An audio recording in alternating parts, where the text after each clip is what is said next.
Hi guys, I'm Slay and welcome back to my channel and welcome to the second episode of how to become a civil engineer here in the Philippines. Sa last video, pinag-usapan natin kung ano ang civil engineering at kung ano ang ginagawa ng isang civil engineer. And for this one, ituturo ko sa inyo kung ano ba ang mga preparations na dapat ginagawa for the college. And kung isa kang aspiring civil engineer and hindi ka pa nagtitake ng civil engineering sa college, you may think na ang preparation ay ginagawa sa senior high school lang, pero hindi ganon. Nagsisimula actually ang preparation sa junior high school. Paano ko nasabi nagsisimula siya sa junior high school? Kasi sa junior high school, dapat ito yung time na sure ka na or halos sure ka na gusto mo ang civil engineering na path. Pangalawa, dapat nakikita mo na yung sarili mo na nagtatrabaho dito sa field na to. Pangatlo, yung skills na meron ka ngayon ay dapat aligned sa skills na meron ng isang civil engineer. And disclaimer, hindi kasama dito ang pagiging magaling sa pagdodrawing. Good set of mathematical skills is a very big advantage pero hindi ibig sabihin na sapat na magaling lang sa math. Ngayon, to know kung ano ba yung mga skills na isang civil engineer, pwede mo balikan yung first episode ng series na to after this one. So dapat junior high school pa lang is alam mo na gusto mo talaga ang civil engineering kasi yun naman talaga ang goal sa pag-aaral natin from elementary to high school is malaman kung ano yung path na para sa atin. Now, sa end ng junior high school, andun yung preparations para sa senior high school.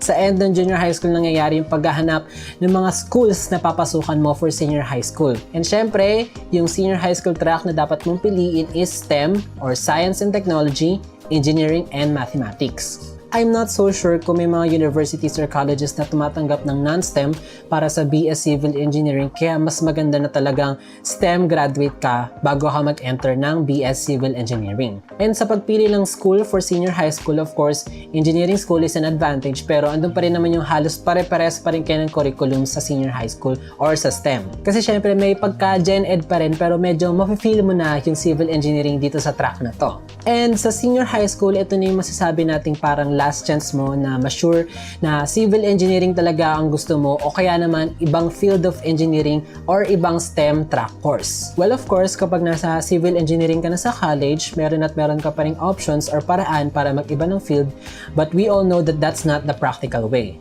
Now, balik tayo sa senior high school. Ito yung time na dapat mong sagarin talaga yung mga grades mo kasi isa to sa mga criteria ng mga universities natin kung saan tinitignan nila yung senior high school grades mo apart dun sa result ng entrance exam mo. And speaking of entrance exams, of course, sa senior high school din siya nangyayari kung saan mag-a-apply ka sa iba't ibang mga universities, then magta-take ka ng entrance exams nila. Kung tatanungin nyo kung kailangan ba mag-review center para sa mga entrance exams na to, well, it is an advantage but definitely not necessary. Ang masasabi ko lang dito is take as many entrance exams as possible. Huwag niyo akong gayahin. Another important part of senior high school is ito yung time na mag-a-apply ka for scholarships. Of course, scholarships is not for everyone and will not be given to everyone, pero it's a good thing pa rin na mag-apply ka and makapasa ka dito sa mga scholarships na to. Kasi take it from me, it will really help you a lot sa college kapag may scholarships ka.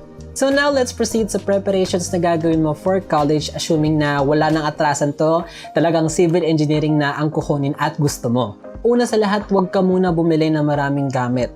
Hintayin mo yung mga gamit na sasabihin sa'yo ng mga professors mo na dapat mong bilhin. And also, pag-uusapan natin sa mga next videos kung ano-ano yung mga gamit na kailangan ng isang civil engineering student.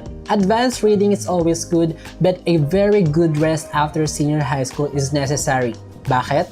Kasi sa college, hindi mo na masyadong makukuha ang pahinga. Kaya kung marami ka pang time na magpahinga bago mag-start ang college, take it. Take all the rest that you have. Huwag ka munang ma-pressure, magpaka-stress na finally, college ka na, totoo na to. Huwag mo muna siyang masyadong isipin unless andun ka na. And then, if may chance, pwedeng mag-ikot muna kayo sa school na napili nyo para hindi kayo maligaw sa first day. Now, sa aspect na naka-dorm ka man or hindi, parehas itong may advantage at disadvantage. Ako, naranasan ko parehas. Kaya ngayon pag-usapan natin ng advantage at disadvantage ng naka-dorm at hindi, but of course, this is not applicable all the time.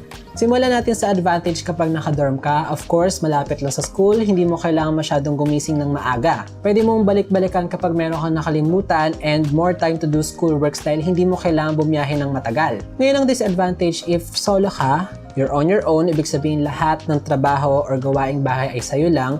Ngayon if may kasama ka, Kayo yung hati-hati doon pero walang directly na makakatulong sa inyo. You will not have the comfort of merong nag-aasikaso ng mga bagay-bagay para sa iyo or para sa inyo. For some, biggest disadvantage ng pagdodorm is yung gastos, wherein if you do not have the capability to maintain eating healthy foods, so talagang maka-experience ka ng mga health issues. So dapat talagang pagplanuhan ng maigi kung magdodorm ka ba talaga. Ngayon doon naman tayo sa advantage ng hindi nakadorm. Well, again, hindi ito applicable sa lahat. First advantage is andun yung comfort na nasa loob ka lang ng bahay nyo.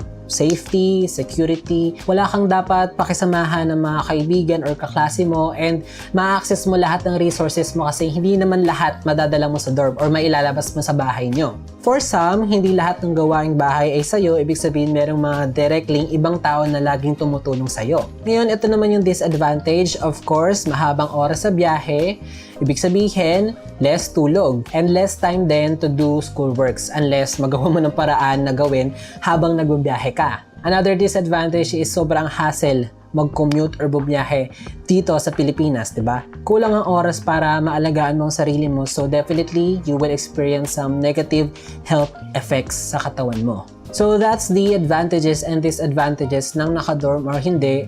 Again, hindi sila applicable sa lahat and pwedeng iba yung mga ma-experience nyo or ng mga kasama or kakilala nyo. Now, one last tip sa preparation mo sa college is relax. Huwag kang kabahan na, hala, college na ako! Just enjoy the process. It is definitely stressful, but don't forget to enjoy the process. Once na alam mo sa sarili mo na gusto mo talaga ang civil engineering at ito ang path na para sa'yo, no doubts talagang mag-e-enjoy ka sa process or sa industry na to. Well, ito naman yung importante sa halos lahat ng bagay na enjoyin mo para maging masaya ka at maging functional at productive ka sa industry na napili mo. Now you know how to prepare for college, it's time for you to know kung aling school nga ba ang para sa'yo. Pag-uusapan natin yan sa next video ng series na to. That's it for today, guys. I hope marami kayo natutunan, and if you do, don't forget to subscribe to my channel. Goodbye, guys. I'm Slay, and see you on the next video. Bye-bye!